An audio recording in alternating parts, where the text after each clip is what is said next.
അപ്പോൾ UK കരിക്കുലത്തിന്റെ അടുത്ത part KS2-നകത്ത് എന്താണെന്ന് നമുക്ക് നോക്കാം.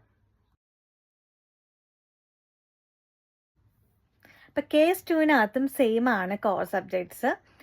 English, maths and science. Foundation subjects നമ്മൾ KS1-ൽ പറഞ്ഞ പോലെ തന്നെ സെയിം സബ്ജക്ട്സ് ആണ്. ഇതിനകത്ത് കോർ സബ്ജക്ട്സിൽ ഇംഗ്ലീഷിൽ അവർ ചെയ്യുന്ന എന്താണെന്ന് വെച്ച് കഴിഞ്ഞാൽ അവരുടെ സ്റ്റോറി വായിക്കാനായിട്ട് അവർ പഠിപ്പിക്കും.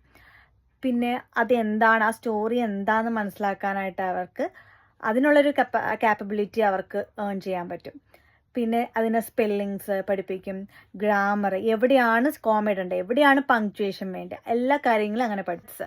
മാത്സിനകത്ത് വരുന്നതെന്ന് വെച്ച് കഴിഞ്ഞാൽ ബിഗർ നമ്പേഴ്സ് 2 ഡിജിറ്റോ അല്ലെങ്കിൽ 3 ഡിജിറ്റോ വെച്ചിട്ട് ആഡ് ചെയ്യാനും സബ്ട്രാക്ട് ചെയ്യാനും അതുപോലെ ഡിവിഷനും ഒക്കെ പഠിപ്പിക്കും. പിന്നെ നെക്സ്റ്റ് സബ്ജക്റ്റ് എന്ന് പറഞ്ഞാൽ സയൻസ് ആണ്. അതിനകത്ത് children learn how to explore the world. അതിനകത്ത് ഇപ്പം നമുക്ക് ഇൻക്ലൂഡ് ചെയ്തിരിക്കുന്ന living things, non living things, പിന്നെ sound and light, forces, earth and space, like that.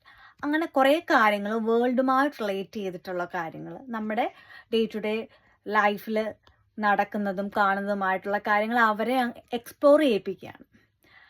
അപ്പോൾ അങ്ങനെയുള്ള കാര്യങ്ങളൊക്കെയാണ് ഈ സയൻസിനകത്ത് കുട്ടികൾക്ക് പറഞ്ഞു കൊടുക്കുന്നത്.